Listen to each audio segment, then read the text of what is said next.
Assalamualaikum warahmatullahi wabarakatuh.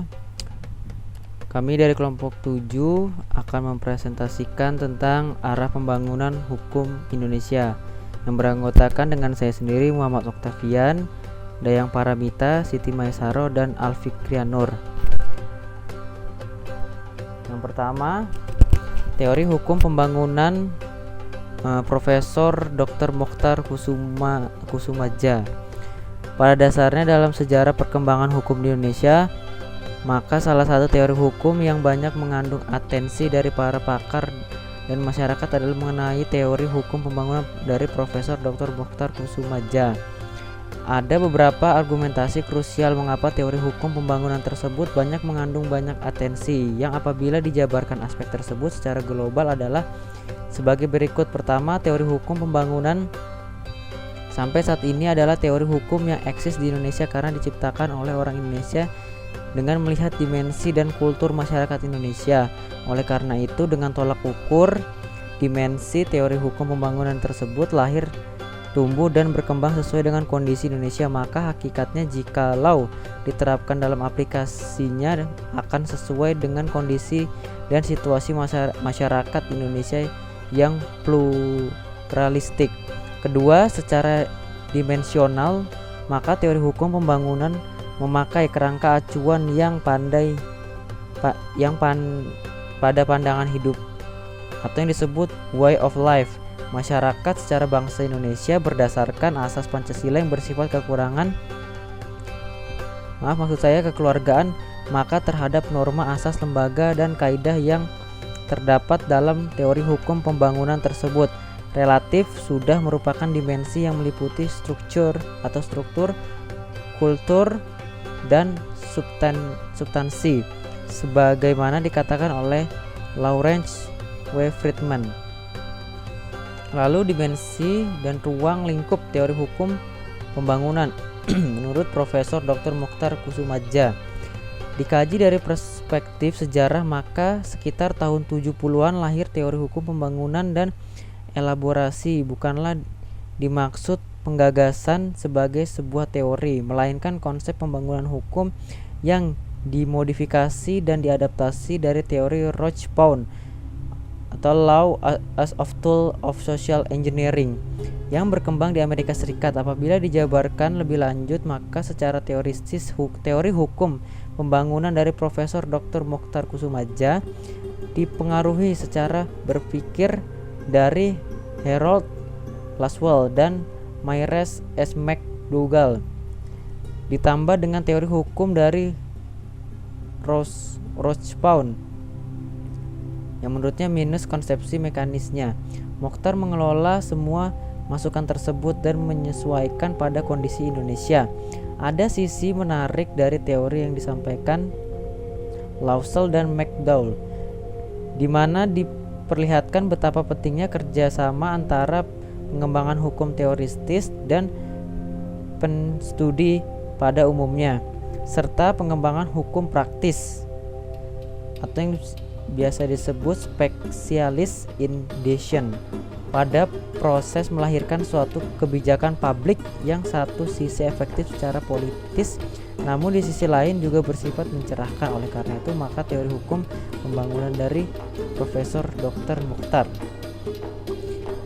berpendapat bahwa pengertian hukum sebagai sarana lebih luas dari hukum sebagai alat, karena yang pertama, di Indonesia peranan undang-undang dalam proses pembaharuan hukum lebih menonjol. Yang kedua, konsep hukum sebagai adat akan mengakibatkan hasil yang tidak jauh berbeda dengan penerapan legisme sebagai pernah diadakan pada zaman Hindia Belanda, dan di Indonesia ada sikap yang menunjukkan kepekaan masyarakat untuk menolak penerapan konsep seperti itu. Yang ketiga, apabila hukum di sini termasuk juga hukum internasional, maka konsep hukum sebagai sarana pembaharuan masyarakat sudah diterapkan jauh sebelum konsep ini secara resmi sebagai landasan kebijakan hukum nasional. Selanjutnya, aksentuasi tolak ukur konteks di atas menunjukkan ada dua dimensi sebagai inti teori hukum pembangunan yang diciptakan oleh Mokhtar Kusumadja, yaitu ketertiban atau keteraturan dalam rangka pembaruan atau pembangunan merupakan sesuatu yang diinginkan, bahkan pandangan mutlak adanya. Selanjutnya, hukum dalam artian kaidah atau peraturan hukum memang dapat berfungsi sebagai alat pengatur atau sarana pembangunan dalam arti penyalur arah kegiatan manusia yang dikehendaki ke arah pembaruan. Pemikiran di atas sejalan dengan asumsi Shahran Bashar yang menyatakan fungsi hukum yang diharapkan selain dalam fungsi yang klasik juga dapat berfungsi sebagai pengaruh dalam pembangunan untuk membentuk masyarakat yang hendak dicapai sesuatu dengan tujuan kehidupan bernegara. Dalam hubungan dengan fungsi hukum yang telah dikemukakan, Mokhtar Kusumadja memberikan definisi hukum dalam pengertian yang lebih luas, tidak saja merupakan keseluruhan asas-asas dan kaidah-kaidah yang mengatur kehidupan manusia dalam masyarakat, melainkan meliputi pula lembaga-lembaga atau institution dan proses-proses yang mewujudkan berlakunya kaidah-kaidah itu dalam kenyataan. Dengan kata lain, suatu pendekatan normatif semata-mata tentang hukum tidak cukup apabila hendak melakukan pembinaan secara menyeluruh. Pikiran di atas sejalan dengan asumsi Shahran Bashar yang menyatakan fungsi hukum yang diharapkan selain dalam fungsi yang klasik juga dapat berfungsi sebagai pengarah dalam membangun untuk membentuk masyarakat yang hendak dicapai sesuai dengan tujuan kehidupan bernegara. Nah, dalam hubungan dengan fungsi hukum yang telah dikemukakannya, Mokhtar Kusumadja memberikan definisi hukum dalam pengertian yang lebih luas, tidak saja merupakan keseluruhan asas-asas dan kaidah-kaidah yang mengatur kehidupan manusia dalam masyarakat, melainkan meliputi pula lembaga-lembaga dan proses-proses yang mewujudkan berlakunya kaidah-kaidah itu dalam kenyataan. Dengan kata lain, suatu pendekatan normatif semata-mata tentang hukum tidaklah cukup apabila hendak melakukan pembinaan hukum secara menyeluruh. 2. Teori hukum progresif Profesor Dr. Satjipto Raharjo. Paradigma hukum progresif yang digagas sang bengawan hukum Profesor Dr. Satjipto Raharjo adalah sebuah gagasan yang fenomenal yang ditujukan kepada aparatur penegak hukum, terutama kepada sang hakim, agar supaya jangan terbelenggu dengan positivisme hukum yang selama ini banyak memberikan ketidakadilan kepada pencari keadilan dalam menegakkan hukum, karena penegak hukum merupakan rangkaian proses untuk menjabarkan nilai, ide, cita yang cukup abstrak yang menjadi tujuan hukum. Tujuan hukum atau cita hukum memulai nilai-nilai moral seperti keadilan dan kebenaran. Nilai-nilai tersebut harus mampu diwujudkan dalam realitas nyata. Eksistensi hukum diakui apabila nilai-nilai moral yang terkandung dalam hukum tersebut mampu diimplementasikan atau tidak. Menurut Suerjono Suekanto, secara konsepsional inti dari arti penegakan hukum terletak pada kegiatan menyerasikan hubungan nilai-nilai yang terjabarkan di dalam kaidah-kaidah yang mantap dan sikap tindak sebagai rangkaian penjabaran nilai tahap akhir untuk menciptakan, memelihara, dan mempertahankan kedamaian pergaulan hidup.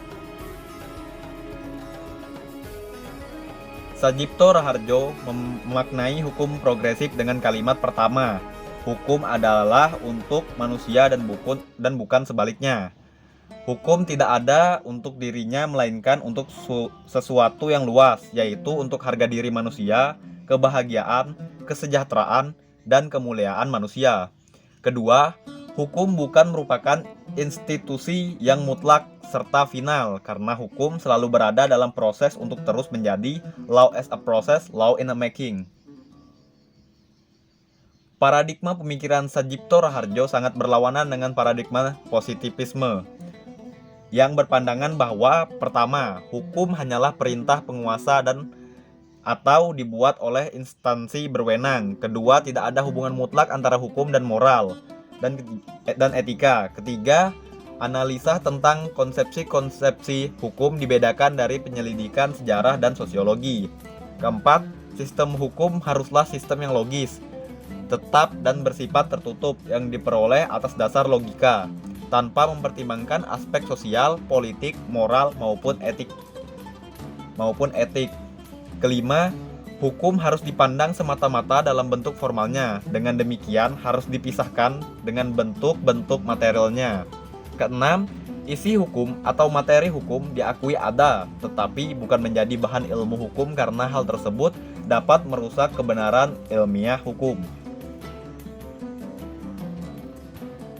Sadjipto Raharjo mengungkapkan bahwa idealis hukum adalah seorang hakim, selain menjalankan tugas sesuai tugasnya juga harus sebagai sosiolog dan keluar dari gedung pengadilan demi mendengar suara hiruk-pikuk masyarakat.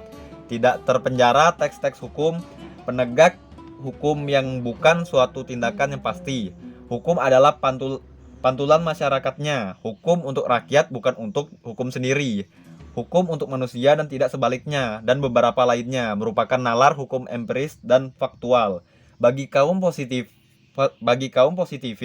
pemikiran Sadjipto Raharjo bukan pemikiran hukum yang dapat diterapkan dalam sistem hukum, tetapi pemikiran hukum yang sekedar memberi masukan secara sosiologis dan antropologis. Kebenaran teorinya bukan kebenaran teori hukum, tetapi kebenaran teori sosial. 3.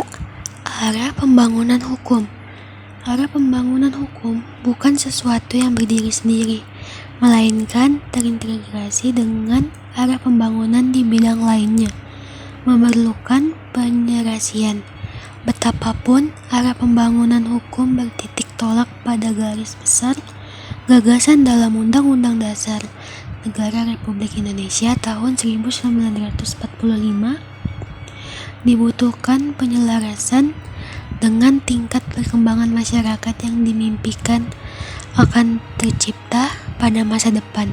Pembangunan hukum tidak identik dengan dan tidak boleh diidentikan dengan pembangunan undang-undang atau peraturan perundangan menurut istilah yang lazim digunakan di Indonesia. Membentuk undang-undang sebanyak-banyaknya tidak berarti sama dengan membentuk hukum. Negara hukum bukan negara undang-undang. Pembentukan undang-undang hanya bermakna pembentukan norma hukum. Padahal tatanan sosial, ekonomi, budaya, dan politik bukan tatanan normatif semata. Karena itulah diperlukan rules tertentu agar tatanan tersebut memiliki kapasitas. Lawrence M. Friedman mengemukakan adanya 3 pilar penting dalam pembangunan hukum, yakni substansi, struktur, dan budaya atau kultur. Secara ideal, ketiga pilar pembangunan hukum nasional itu harus berjalan serasi, selaras, dan seimbang karena ketiga hal tersebut sangat berkaitan erat satu sama lain.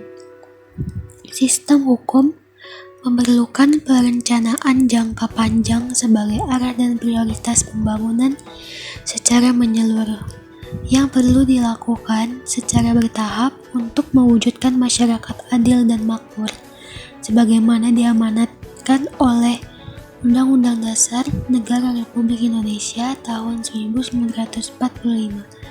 Hal ini menjadi penting karena perubahan UUD NRI tahun 1945 telah mengakibatkan terjadinya perubahan dalam pengelolaan pembangunan, yaitu dengan tidak dibuatnya lagi garis besar haluan negara atau GBHN sebagai pedoman penyusunan rencana pembangunan nasional.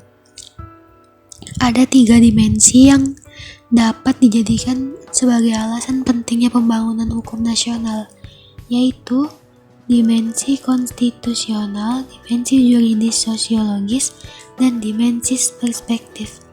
Dimensi konstitusional bermakna pembangunan hukum nasional merupakan upaya untuk mewujudkan konsepsi negara hukum dalam tata kehidupan masyarakat, berbangsa dan bernegara, sekaligus mewujudkan amanat konstitusional pasal 27 ayat 1 UUD 1945, yaitu segala warga negara bersamaan kedudukannya dalam hukum, pemerintahan, dan wajib menjunjung hukum serta pemerintahan dengan tidak ada kecuali. Dimensi yuridis sosiologis bermakna membangun hukum merupakan upaya untuk mewujudkan konsepsi hukum yang sesuai dengan ide kerangka teori. Dimensi perspektif bermakna pembangunan hukum nasional merupakan upaya untuk menjadikan hukum sebagai sarana pembangunan dalam arti mengatur arah kegiatan manusia ke arah yang dikehendakin oleh pembangunan. 4. Prospek pembangunan hukum di Indonesia. Pembangunan nasional dalam kerangka konseptual tertuju kepada kepentingan bangsa dan negara yang secara khusus berdimensi kepada nilai-nilai kesejahteraan satu yang dibangun melalui berbagai kebijakan yang disusun oleh pemerintah. Terminologi dasar dalam pembangunan sering menjadi isu utama dan arus utama dalam berbagi segmentasi kehidupan berbangsa dan kehidupan bernegara. Contoh konkret dalam hal ini dapat ditinjau melalui pandangan-pandangan masyarakat pada seluruh lapisan masyarakat dalam memberikan pandangan terhadap pembangunan pada umumnya. Paradigma pembangunan sendiri di dalam kehidupan bernegara diletakkan dalam dimensi dasar, baik itu melalui prinsip dasar ideologi atau melalui kerangka konstitusional dan regulasi yang di bawahnya sebagai aturan pelaksana dari struktur susunan hukum yang ada di Indonesia. Pecanangan pembangunan nasional sebagai kerangka pencapaian keadilan yang bersifat substantif berada pada sisi society atau kemasyarakatan, di mana dalam hal ini bahwa keadilan sosial sebagai landasan utama yang termuat dalam Pancasila dan konstitusi harus diewantahkan dalam dimensi kehidupan bernegara dan dirasakan secara langsung oleh masyarakat, bahwa pembangunan pada hakikatnya berkorelasi secara struktur dengan hakikat kesejahteraan sosial. Dalam hal pembangunan hukum di segala sektor senantiasa harus melandaskan diri pada semangat tekad jiwa nasionalisme para bangsa yang lebih mengedepankan kesatuan dan persatuan bangsa yang terbingkai dalam Negara Kesatuan Republik Indonesia. Seluruh aspek sistem ketatanegaraan harus tetap dalam bingkai NKRI sehingga dapat memproteksi adanya sinkrasi dan separatisme yang berpotensi memecah belah keutuhan bangsa. Apabila dikaji secara lebih mendalam, pembangunan hukum tidak dapat dilepaskan dari pembukaan UUD NRI tahun 1945 yang telah menjadi modus vivendi bangsa Indonesia untuk hidup bersama dalam ikatan satu bangsa yang majemuk. Ia juga dapat disebut sebagai tanda kelahiran yang di dalamnya memuat pernyataan kemerdekaan serta identitas diri dan pijakan melangkah untuk mencapai cita-cita bangsa dan tujuan nasional dari sudut hukum. Pembukaan UUD NRI tahun 1945 yang memuat Pancasila itu menjadi dasar falsafah negara yang melahirkan cita hukum dan dasar sistem hukum tersendiri sesuai dengan jiwa bangsa Indonesia sendiri. Pancasila sebagai dasar negara menjadi sumber dari segala sumber hukum yang memberi penuntun hukum serta mengatasi semua peraturan perundang-undangan dan kedudukannya. Yang demikian pembukaan UUD NRI tahun 1945 dan Pancasila yang dikandungnya menjadi fundamental norms atau pokok-pokok kaidah negara yang fundamental dan tidak dapat diubah dengan jalan hukum kecuali perubahan mau dilakukan terhadap identitas Indonesia yang dilahirkan pada tahun 1945. Dalam melakukan perumusan konsep penyelenggaraan negara Indonesia berdasarkan konsep negara hukum, sebelumnya perlu diketahui apakah tujuan penyelenggaraan negara Indonesia atau apakah tujuan negara Indonesia. Tujuan negara Indonesia secara definitif tertuang dalam alinea keempat pembukaan UUD NRI tahun 1945 yaitu 1. Melindungi segenap bangsa dan seluruh tumpah darah Indonesia. 2. Memajukan kesejahteraan umum. 3. Mencerdaskan kehidupan bangsa. 4. Ikut melaksanakan perdamaian dunia berdasarkan kemerdekaan, perdamaian abadi dan keadilan sosial. Terwujudnya tujuan negara ini menjadi kewajiban negara Indonesia sebagai organisasi tertinggi bangsa Indonesia yang menyelenggaranya harus didasarkan pada 5 dasar negara Pancasila.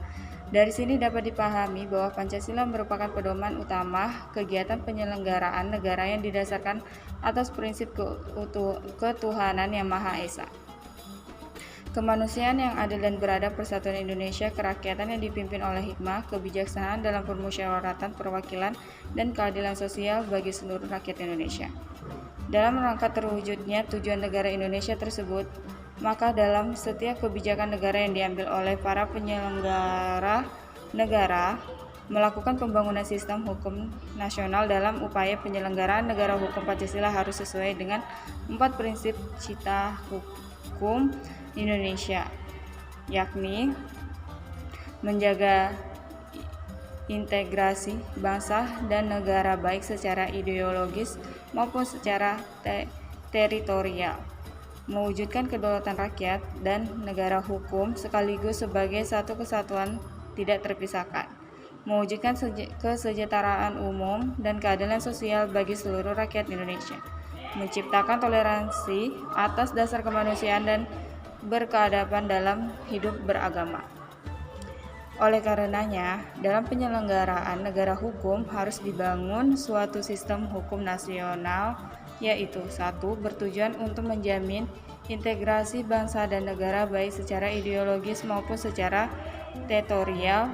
2. Berdasarkan atas kesepakatan rakyat baik diputuskan melalui musyawarah mufakat maupun pemungutan suara, dan hasil dapat diuji konsistensinya secara yudiris dengan rektrisid. 3. Bertujuan untuk mewujudkan kesejahteraan umum dan keadilan sosial. 4. Bertujuan untuk mewujudkan toleransi beragama yang berkeadaban, dalam arti tidak boleh mengistimewakan atau mendiskriminasikan kelompok-kelompok atau golongan-golongan tertentu. Pembangunan hukum nasional tersebut bersumber pada 2 sumber hukum materi, yakni sumber hukum materi pra-kemerdekaan dan sumber hukum materi pasca kemerdekaan. Adapun yang termasuk sumber hukum materi pra-kemerdekaan terdiri dari 1. Hukum adat asli sebagai suatu living law yang telah hidup dan berkembang dalam masyarakat Indonesia. 2. Hukum agama baik hukum Islam maupun hukum agama lainnya. 3. Hukum Belanda. 4. Hukum Jepang, sedangkan sumber hukum materi pasca kemerdekaan terdiri dari instrumen hukum internasional, perkembangan hukum dalam civil law system. Ya baik, ya, ini saja presentasi dari kelompok kami, kelompok 7. Jika ada yang ingin ditanyakan, kami persilahkan. Sekian, Assalamualaikum warahmatullahi wabarakatuh.